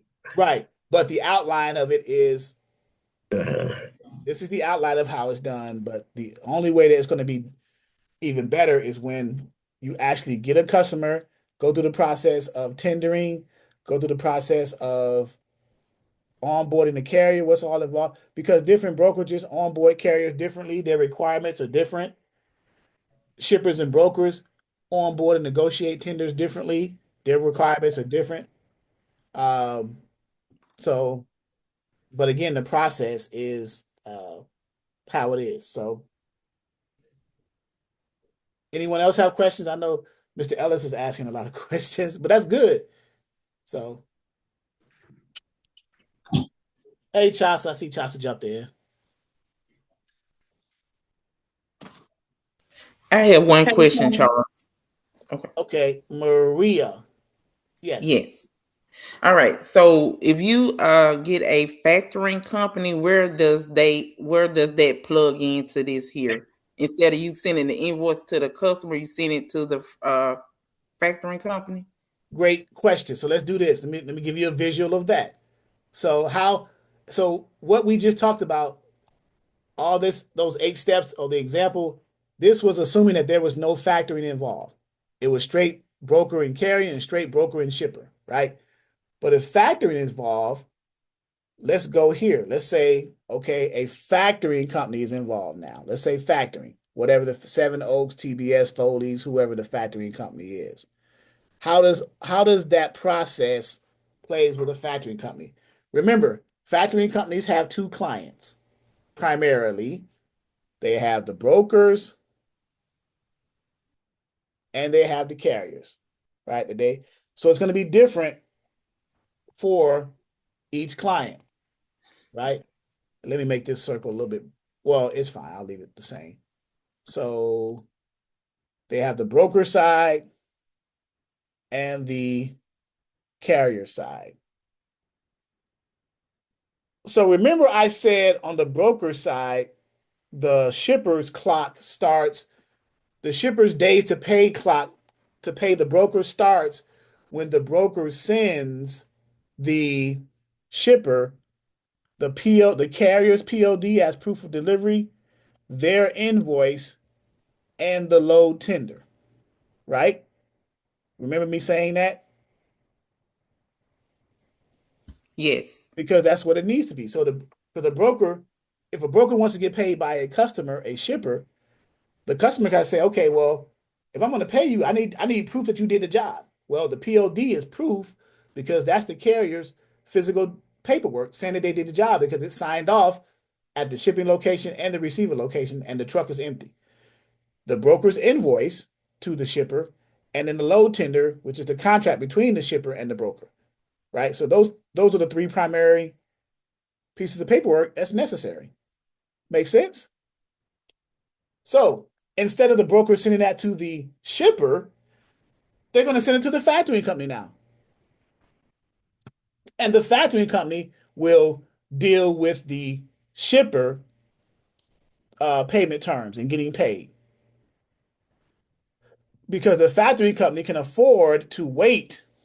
Sorry. The factoring company can afford to wait the net terms that the shipper does, their net payment terms. They can afford to wait 30, standard is 30 days, sometimes 45 days, sometimes 60 days, right? As opposed to the broker without factoring having to be at the mercy of the shipper for 30 days. For the standard in this case is 30 days. So that's how it is if a broker is dealing with a factoring company and they want to get paid by a brokered load from the shipper, they're going to send all the documents now to the factoring company and let the factoring company, for whatever price the factoring company charges, deal with the shipper. Okay? That's on the broker side, right? Now, on the carrier side, if the carrier, remember how the carrier gets paid by the broker? They deliver the load, so they got the POD. Oh, I'm sorry, let me change this back to black. They got the proof of delivery. It's theirs. It put in their hands. They're at the facility, the receiver getting offloaded. So they got the POD. They're going to send their carrier's invoice. So when I say invoice, under the carrier, it's the trucking company's invoice. Under the broker, it's the broker's invoice to the shipper. Under the carrier, it's the carrier's invoice to the broker prior to factoring, right? And then they're going to send a copy of the rate con, which is the contract between them and the broker. Just like the load tender was the contract between the broker and the shipper. See that? So if the carrier now has factoring, instead of the carrier sending the POD, their carrier's invoice, and a copy of the rate con between them and the broker, instead of them sending it to the broker, they're going to send it to their factoring company and let the factoring company deal with the broker in this case. See? So on the broker side, the factoring company deals with the shipper with factoring. On the carrier side, if the carrier has factoring, the factoring company deals with the broker on behalf of the carrier. And then whatever the net terms, usually the net terms for a broker is about 21 days. But that goes out the days to pay goes out the window because the factoring company can pay 24 to 48 hours after delivery. They can afford to do that because they have enough cash flow to substantiate that. And they charge for that service. They charge a percentage anywhere between what, 1.5% to about 4 or 5% per invoice, per transaction. That's how they make their money. What's called volume. A lot of invoices coming in. So that adds up. That's why they have the cash flow. Okay? You guys starting to get it? And did that answer your question, Maria? Yes. Look, and one other thing. Okay, so I'm a broker. I have a factoring company, and they have a factoring company. I mean, they deal with the factoring company. So, Wait. Time out. okay. Say that again. You have a brokering. You're a brokerage. Yeah, You yeah. are contracted with a factoring company. And, Yes, I am. and did you Okay. just say that your factoring company is contracted with another factoring company? No, the carrier. If they have, if Oh, they'll oh, yeah. benefit the factoring company as well. Yes. That's That's what common. I'm saying. That's common. Okay. That's Yeah. not an issue at all. Okay. Yeah. The two Okay. factoring companies just work together on behalf of their client. Your factory Okay. your factory company is going to work on behalf to the benefit of you, their client, and your carrier's factory company is going to work on their behalf of their client, which is the carrier. That's common. That's not an issue whatsoever. Okay. Yeah, Okay. yeah, that's common. Yeah, there is no conflict there. Uh, so right, Chasa, were you going to say anything? I did speak to you. Before you would comment, and someone has chimed in, but are you okay?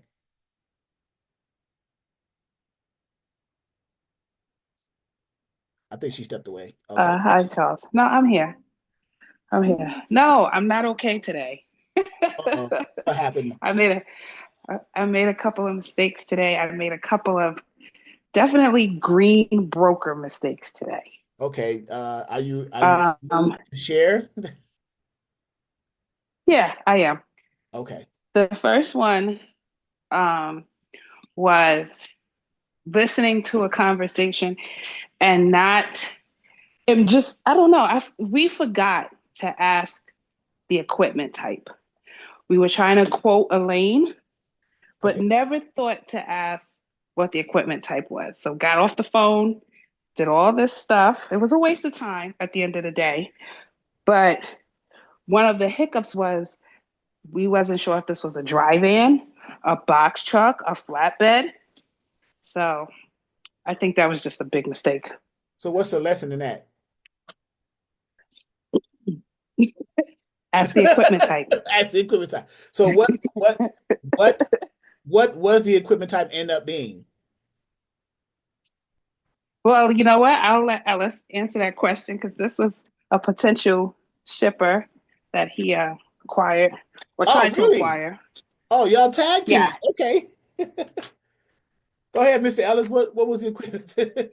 Okay, well, okay. Well, pretty much. So it was last Friday from start to finish. I get in contact with a company, and she tells me to call her back on Thursday because she would have a little bit more time to hear me out and whatnot, and have a conversation with me. So we called yesterday, but she was leaving, so she said she would be in this morning at 7:30 East Coast time. Now that's 4:30 West Coast time.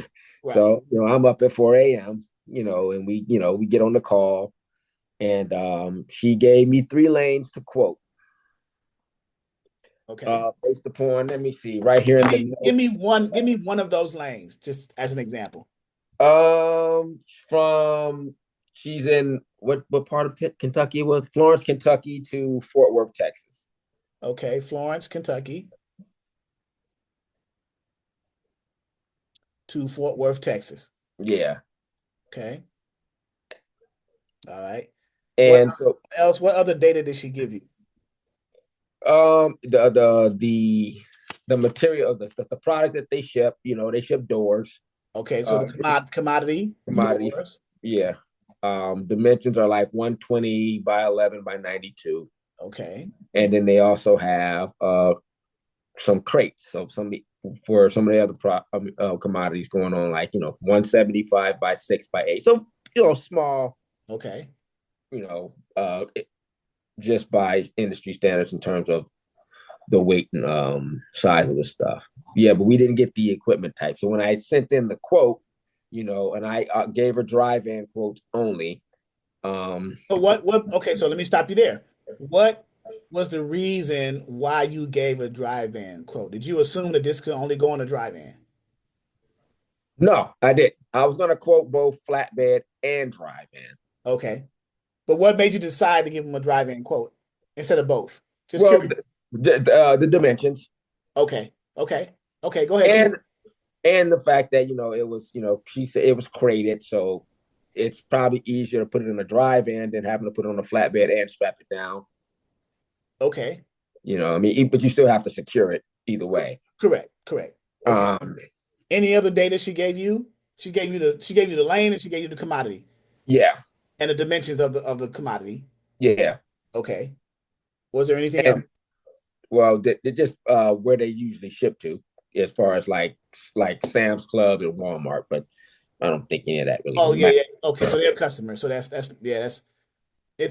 moot, but not necessarily, but it can be. But yeah. Right.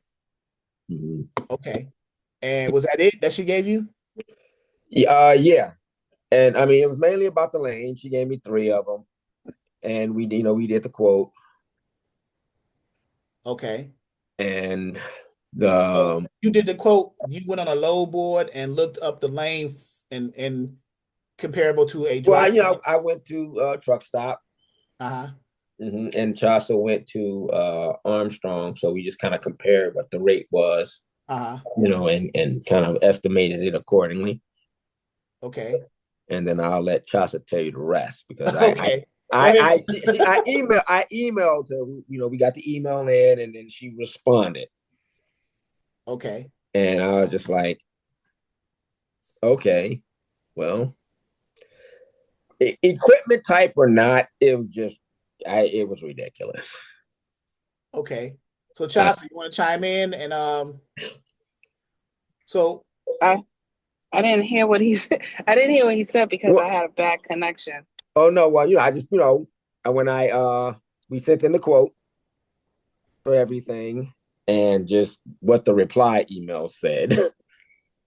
Oh yeah, it turned out to definitely be a waste of time because she gave us 3 different lanes. One was close to almost 1,000 miles, and her response basically was that she can get this lane run for 500, and even if it Sometimes was a less. box truck, even if it was a box truck, nobody's doing those lanes for $500. Mm-mm. of course. So that's a standard rebuttal of shippers that well, I can get this done for cheaper. My next reply is good luck. So because I'm not going back and Right. forth with the customer. There's too many of them out there. But but the one thing that I was just curious as far as so the lesson in this too is for brokers when you are getting getting information from a shipper to quarter lane, there should be a checklist that you want to have in front of you, right? To ask those fill in the blank types of questions. Well, the standard ones, you need to know equipment type, you need to know where it's going, what's the lane. You don't necessarily need, well, I guess you do need to know the commodity because the commodity is important too.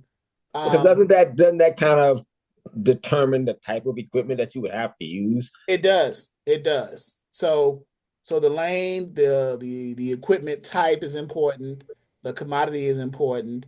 The weight is important because sometimes some lanes, some shipments can be moved at scale and some will be overweight. So you got to be careful of that too. Um, and sometimes shippers will try to trick you in that.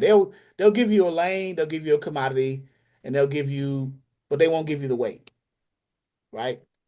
But based off the commodity, you can say, okay, well, rebar or coils, those which have the potential to be overweight and overdimensional. But they didn't say that.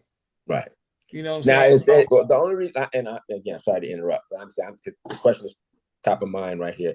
So when you say they'll try to trick you necessarily, so leaving certain information out, because they do that just because it does have some sort of effect on the pricing. That's correct. The negotiation. So to get around that, why not on our side as brokers create for ourselves a standardized outline of the types of questions or types of things we need, irregardless of the shipper? Mm-hmm. Like, for example, when you're getting a quote, you definitely need the lane, right? Mm-hmm.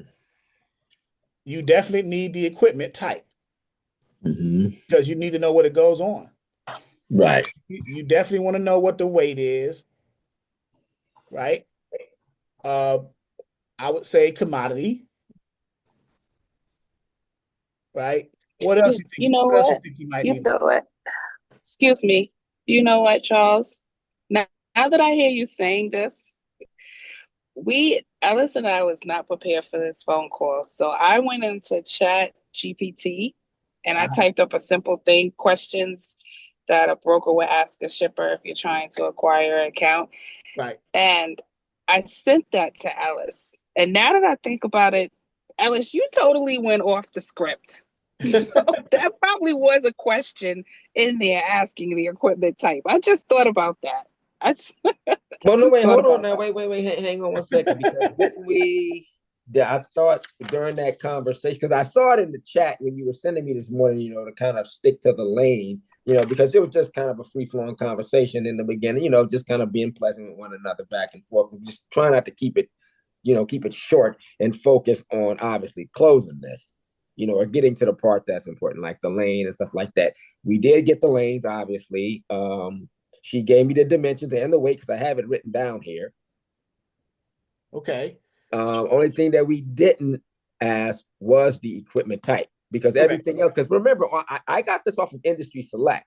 See, and on Industry Select, it's pretty detailed in terms of what the commodities are and things of that nature. So you already know that just kind of from based off of Industry Select's platform. You see everything that what each company, what their line of business is. So as you get more experience in brokering, you'll be able to even determine whether the shipper told you the equipment type or not, what equipment type it is based off of the commodity. I wouldn't necessarily say that, because I think it's still like I said, it's probably just a good habit to have, just to kind of always ask, just to kind of appear a little bit more experienced, because you don't want to assume anything, especially if it's somebody you never dealt with before. Right. So what else? What other touch points we got the lane, equipment type, weight, commodity. Is there anything else you think we need in our standardized outline here we need to ask a potential shipper? Is it an appointment time? Is it a first come, first serve? Accessories? Now, What? right. But now, okay, some of those questions, because that did come up, because I wrote that down too, because Jocelyn's husband was on the call with us, and he mentioned some of these things as well. But now would those questions be asked like once you kind of got the customer? Well, you would when you conversation. I would have exchanged emails, and then I would have referenced my sheet like this, and then I would have emailed them, just say for clarity, for us to give you a better quote and price and try to meet your needs as far as pricing, can you provide us with the following? And then boom, boom, boom, boom, boom. Okay, so appointment time.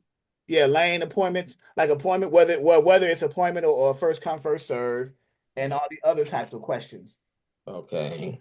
That was another question, Charles, that we weren't sure about when to ask as far as the accessorials go. Like, do they pay for detention, or is that a part of our quote?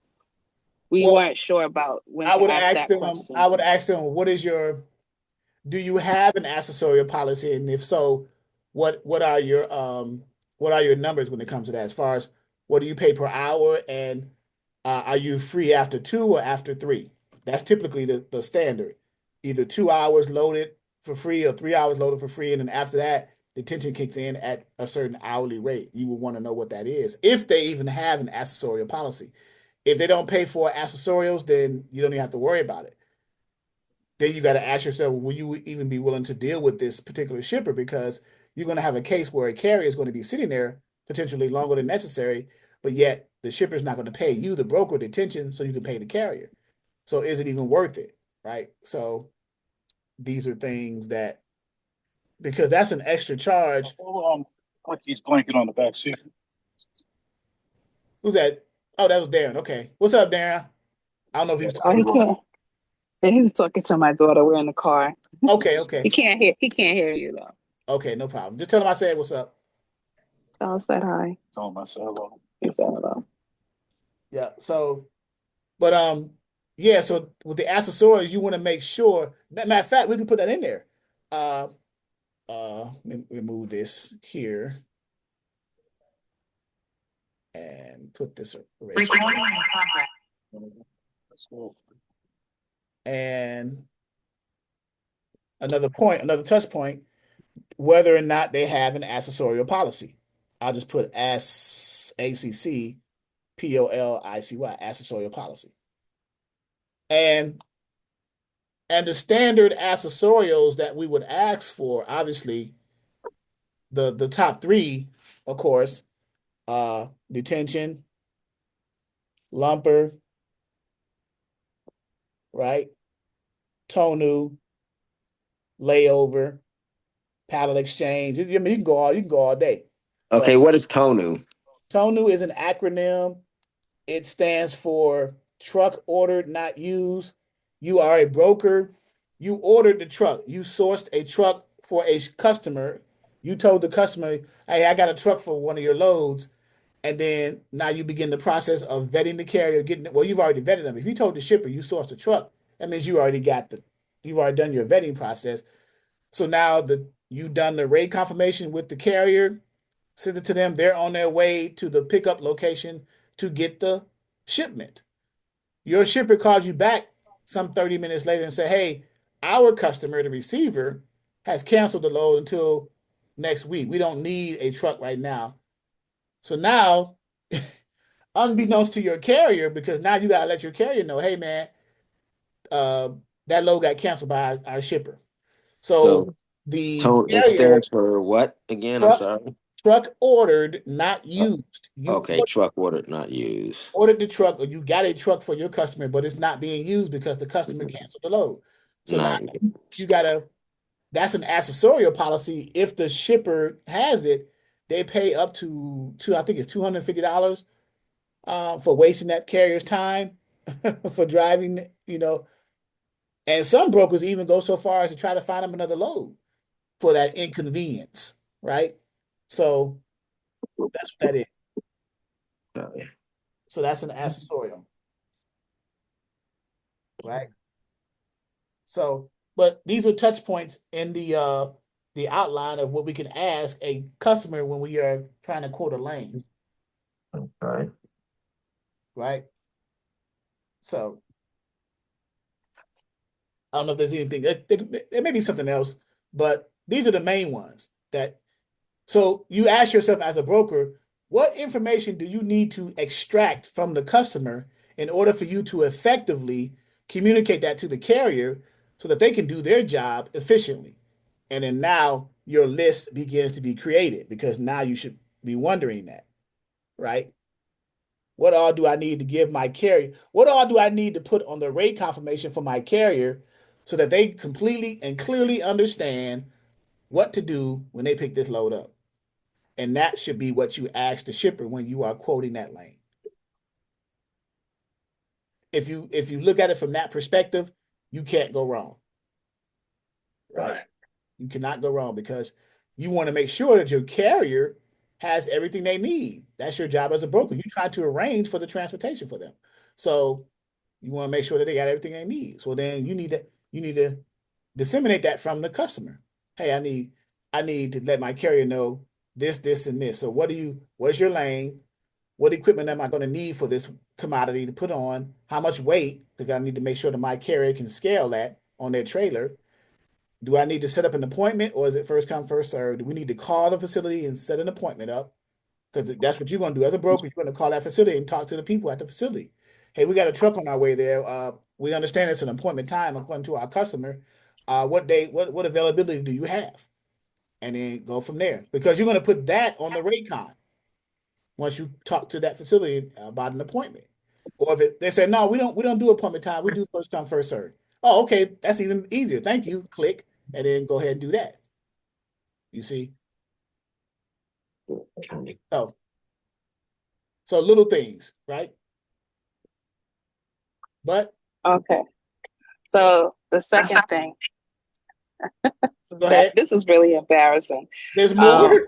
I told you two things today that I did. So Okay. the second thing was one of my shippers reached out to me and told me that they had a load that we talked about a month ago, and they reached out to me to let me know that it was available.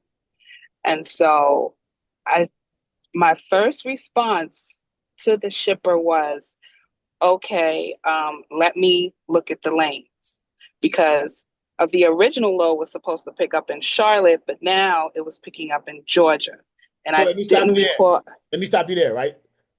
Shipper says, I got a load. Okay, shipper. I lost my train of thought. What were are the details of the load the same when we spoke last? Right?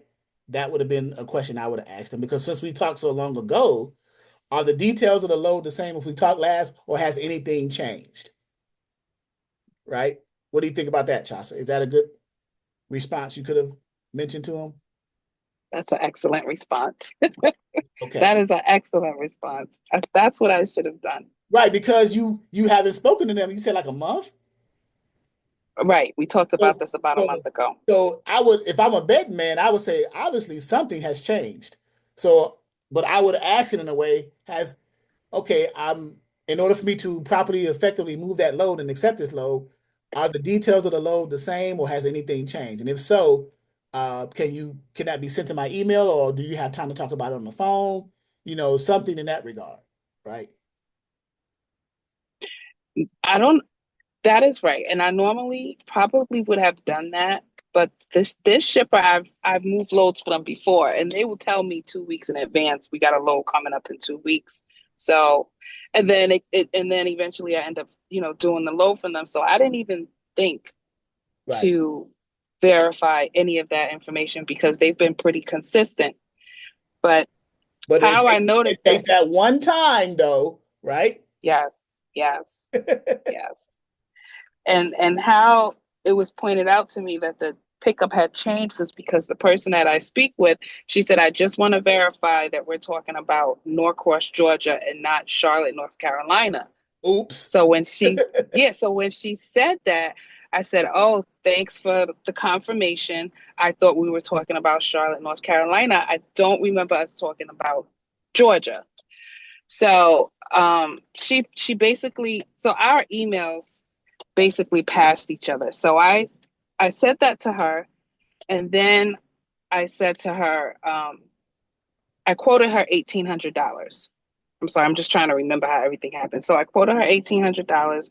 Then she said to me, just want to verify that this is the correct pickup place in Norcross, Georgia. And I said to her, I don't remember that. So after I sent that email to her, she sent me a screenshot of a conversation we had where she did ask me, can you quote me from Norcross, Georgia to Florida? And I said, oh, my quote is 1,500.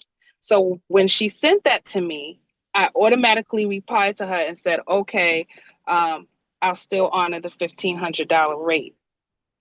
I don't know Uh-oh. what possessed me to say that because originally I said, let me check the rate when it wasn't Charlotte anymore. But anywho, so I told her I would take her for 1,500.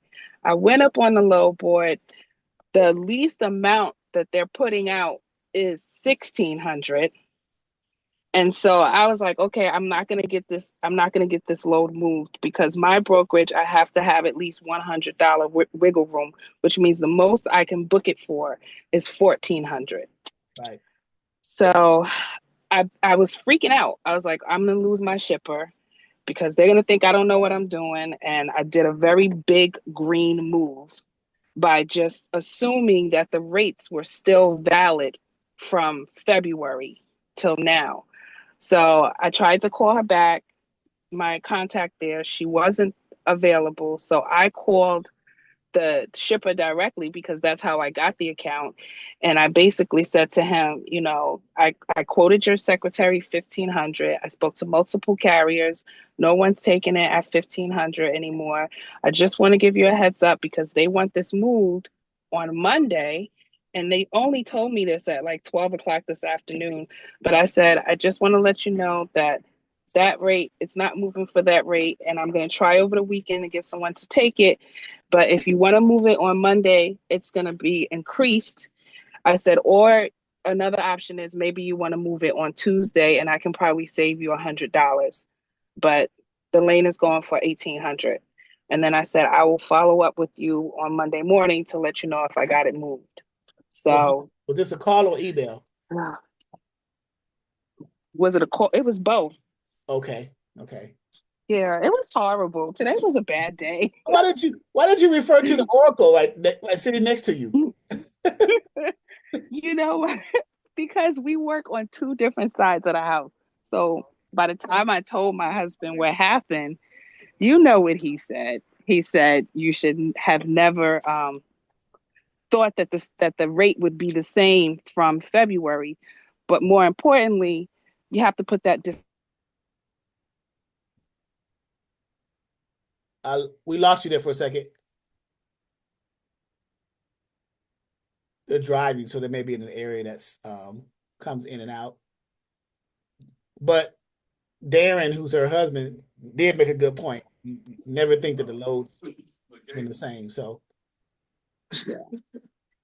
Jocelyn, And you he back? said, North Coastal, what part of Florida? I run.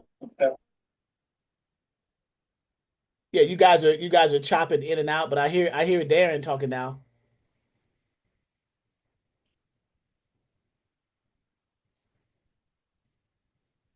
Yep, they're in the bad area.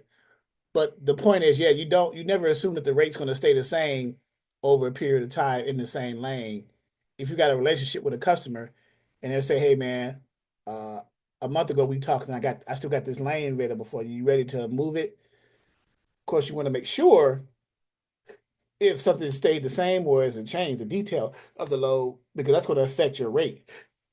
And of course, the market obviously is going to affect your rate. Do you think the market is going to be the same from a month ago as it is today for a particular industry, for a particular commodity, for a particular lane? Uh, of course not. So these are things you would have to out for as a broker as well, right? When you're dealing with customers, especially customers you have a relationship with. So, all right, Chasa, you're back. yeah, Okay, go ahead. I don't know what was the last thing you heard. I heard you saying you referred to your husband, and he said you shouldn't have never, and then you chopped off. Oh, so he said that I should have never uh taken the load for 1,500. I should have went back on the load board to see if the rates had changed. But more importantly, when I'm giving out quotes and someone follows up with me a week later, 2 weeks later, I need to let them know that the rates may have changed from the first time that I sent them their first quote. Correct. So I'm gonna put that in my email as a disclaimer. Correct. Man, that Darren is correct. Who was his teacher? I wonder who taught him all that stuff, man. That's crazy. Darren knows his stuff. Yeah. Let me jump in. Oh, now he wants to jump in. Of course, now he wants to jump in, right? You don't think I put my foot in my mouth enough today? Huh? Just trying to help you out. Hold on a minute. Hold on a minute. Okay. Oh man, so it's good. It's good. So Okay. I don't know if you can you hear him? I can hear. Good evening, everybody. I'm sorry for jumping in, Charles. No, don't apologize. I love it. First and foremost, I run Atlanta to Orlando all day, every day, minimum 1,600 to the truck. Right. I would have told her that was not going to work when she gave the quote. But I'll leave that alone. Ha ha I would be more careful quoting, just for the others in there. I'll be careful quoting. Make sure you want to leave room in there. You look at the market. You can always tell them on a sidebar that, I'm quoting you based on current cap, but it might change. But generally, you try to just make sure that you're in a safe space with respect to the lane that you're quoting so that you don't get pegged like this in the future. Correct. They know what these lanes are moving for, and they know why they're reaching out to you when you have a low lane quote, because they want to save money. That's correct. That is correct. So yeah, so yeah, I wish you would have told me about this. I would have helped it with a better strategy rather than accepting it. So I wish you would have told me. I wish it would have three-way me or something. I would have been. yeah. But Hello, I'm closer. still in the room. Like you two are having a conversation like I'm not in the room. And we're in the room with a whole bunch of other students. I'm sorry for interrupting the class, everyone. No, I love it because but this happens. This happens in the business. It does. It does. It But does. the beauty So of the she's beauty gonna of do that, one of two things right now. She's Hey, gonna we have to can't eat always those. learn what to do. Sometimes you got to learn what not to do. That's the best teacher sometimes. Absolutely. I And agree. can I say, have I done this before? I sure have. I have had to eat loads because I didn't want to lose the relationship with my customer. And she's probably going to have to eat this one. Yeah, probably. Yeah. Just put it up for the max rate and Well, I would try to keep it at, you should be able to get covered at 1,600. You should be able to get somebody, and I'll make a phone call and see what I got available in that area okay. and see if I can get somebody there. But going into Florida is kind of tough right now because there's nothing coming out. that's correct. I And had a load on the board today for about 3 minutes. I put a load coming out of Jacksonville. I had it on and covered in 3 minutes flat because there's just no freight coming out. right. And the beauty So of Jacksonville is literally at the northeast corner of the state. So you can, you know, Yes. you can get up out of there. You can jump into Georgia and grab something and or whatever. But yeah, yeah, yeah. Most drivers are deadhead into Georgia, Savannah, around that area, Midway, Georgia, if they want to pick up tires for Hancock because yeah, they do a lot of freight. They'll Tifton, jump off. Yeah, they'll deadhead all the way up to grab it. yeah. Yeah. So So okay. Oh, sidebar. Oh, well, I think Chelsea's still talking to Young and the lady and husband and wife team. Yes. Okay, good, good. All right. Yes. But yeah, so the beauty of these lessons, the beauty of these experiences is that there are lessons coming out of them, right? Experience is the best teacher. So yeah, and I'm glad that the students are kind of getting this experience as far as hearing it, and I'm glad we're recording it because you can reference this over and over again to kind of help. Oh wow. Thanks, But not, no, Charles. no, not attacking. I'm saying we can I we know. can we can learn from it. We can reference and say, okay, yeah, let's But the important piece though to this whole thing is the that chart or that list to create when we ask those types of questions to the customer, because that could eliminate whether you've talked to them a month ago or whether you just talked to them today. You want to ask the basic questions, the fill in the blank questions, the lane, the commodity, the equipment type, the weight, appointment time, FCFS, accessorial policy, things like that. So that'll fill in most of the blanks, and then anything else, and then view it from a carrier's perspective. If I was to take this load as a truck driver, what are some of the things that I would want to know, right? Or if you are in a great relationship with your carrier, if you have a carrier network, just ask them what would they want to know, and then circle back to the shipper and ask those questions before you give that quote. So, but yeah, all in experience. Chalk it up to experience, and eat that $100, right? That because your margin gap is $100. You said for you and your brokerage. Yes. Okay, so yeah, that's fine. Again, it's a free. Well, I would say it's a free lesson, but it's $100 lesson. But so not too expensive. So, but okay, oh man, we're at the end of the class. That's cool. We'll have this up for our YouTube channel and for others to learn. But any closing questions? We got about 5 minutes. And I'm glad Mr. Ellis. So you guys called the customer. So you're getting the customer and talking to the customer and getting quotes. It's not a problem there. What to say to them and how to communicate that. You guys are okay with that, like cold calls and things like that. Yeah, like I said, Yes. that's not an issue for me. It's just all the things that need to be said, you know, without having this long conversation while I'm trying to think on my toes of what to say, Yeah. and So not sounding so scripted. right. Just have a conversation, like not a salesy conversation, but just basically because you're calling them because you want to help them with a need that they have. They're trying to get their finished product to their customer in a timely fashion, safely and securely for a cheap rate. How are you going to be able to do that?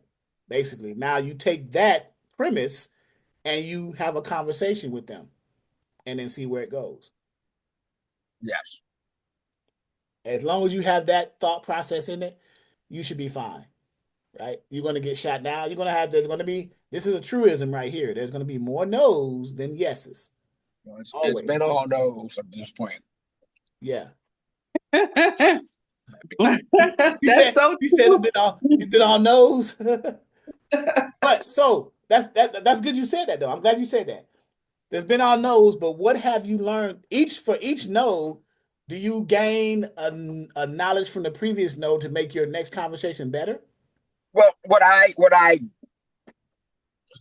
let me see if I even say this right. Up to this point, it seems like there's always something slightly different with each potential customer that I'm dealing with. Of course there is. You know, I mean, and I mean, and it's kind of an in the moment thing. I notice it in the moment as I'm kind of reaching out and trying to make that right connection to whomever it is I need to speak with. Because today, a lot of what we got was just voicemails. I'm leaving a ton of voicemails with people. Um, but the ones that I do talk to, seems like there's always, like I said, something slightly different with about how they get their product out, or And I came across one earlier today, and it seemed like they were, I guess, customer routed, and I was able to kind of keep the conversation going and get some additional information about them and get some connections from there. But then I've had to make notes of it so I can kind of follow up with these folks later, not to go back through my notes when I get back home. Because I typed it in on the industry select note section, so it's saved. So all I gotta do is pull up saved notes and go back in there and look. But it So was let me ask this question, because I'm noticing too with a lot of cold calls, a lot of brokering, a lot of brokers ignore an important piece. And maybe Darren is listening to this, but a lot of brokers ignore this. And I'm not saying Darren is doing this, but I'm just saying in general, a lot of brokers ignore this. You guys are only, well, I should say, you guys don't just try to broker a customer's outbound freight. Try to get some inbound um, potential yeah, leads. and Right? that was one of the things that I did with that one particular call that I'm referring to. I just can't remember right offhand because I'm not in front of the paperwork right now. So for those who don't know what I mean, let me explain. When you call a customer, your initial conversation with them is trying to assist them to arrange for transportation to get their finished goods products outbound and transported to their customer, the receiver, right? If they turn you down for that, you can easily ask, okay, well, your finished products, before your finished products were finished products, you needed materials and things to make that finished products, the widgets, the boxes, the plastic, the wraps. Where did you source your materials to produce your finished products from? Where'd you get your boxes from? Where'd you get the tape from? Where'd you get the shrink wrap from? Where'd you get whatever it is that you produce from? And sometimes they'll tell you because you're not getting business from them, but they'll just give you, to get you off the phone, they'll give you that information. I mean, at the very least, right? So to say that you didn't leave with nothing, right? That's how I used to do it.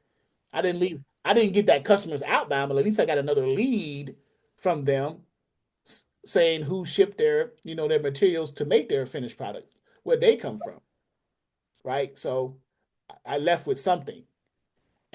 But you new brokers, you don't know that yet, but over time you'll learn that, you're doing it at a 50% capacity right now. You're just doing outbound because you may not even know that there is potential inbound leads that you can get from that same customer that you're trying to get the outbound from. So, but yeah, it'll come in time. So, all right, guys, thank you. Great class tonight. I appreciate you.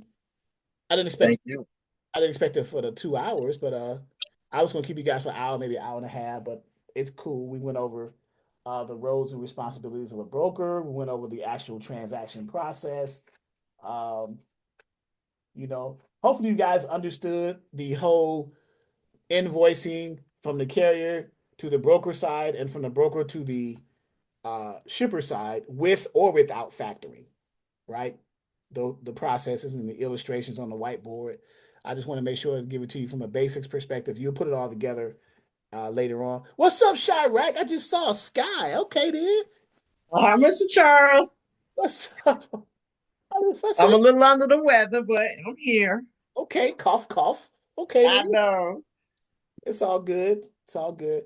But you guys can go back and watch the recording over and over again. We got some good detailed information in those illustrations and the whiteboard that'll bring home the point. So we talked about back office fundamentals, right? The concepts of that involving like because you're going to always be invoicing customers. You're going to always track because you got carriers who are lazy. They take their time getting the bill, which is strange to me because if I want to get paid as a carrier, I'm going to see my BOL or my POD as soon as possible with my invoice and the rate confirmation so I can get paid. But you got carriers, man, you got to track them down, man. Can I get your POD? I'm trying to invoice the shipper so that I can get paid and I can pay you, especially if I don't have factoring. So why are they taking their time? So you gotta deal with that from a back office standpoint. You're reconciling accessorials if you have a shipper that deals with accessorials like lumper and detention, and you're just doing a lot of cash flow in, cash flow out from a back office standpoint. So a lot of Now, things. quick, I'm sorry. But I did have a question. What is a lumper? Lumper is a type of accessorial where at the shipping facility and or at the delivery receiver, so at the shipper and the receiver, there are individuals on forklifts or however they pallet jacks, however they load and unload the trailers. Sometimes they'll charge for that service at the facilities, at the shipper to load it and at the receiver to offload the commodity. That is called lumper, Lumper. That process is a lumper process. Okay.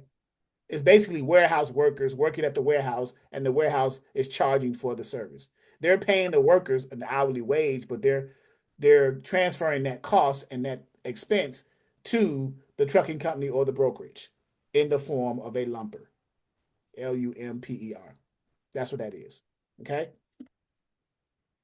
So that charge is not applied to the shipper. That's to the broker. It is applied to the shipper. The broker is just the conduit, the middleman between that. The Right. broker is not paying the lumper. The broker is billing and invoicing the shipper to cover it so that they can pay the truck. Gotcha. Yeah. That's why when you on board with a shipper, you ask about accessorials. Hey, what's your policy when it comes to detention or tonu or lumper or layover or whatever the accessorial is, depending on the equipment type and the commodities. So these are things that you would, ask the shipper prior to accepting that tender or that contract and moving freight for them. So, all right. Yep. Don't worry, guys. You are in a good place. You're good. Just stay the course.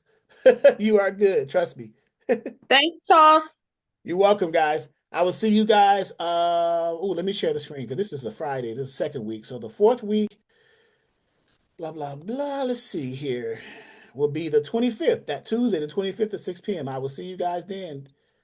25th of March at 6 p.m. All right. In the meantime, reach out to me. Obviously, myself and LaDonna and my wife, you can call her too for questions, things like that. So, okay.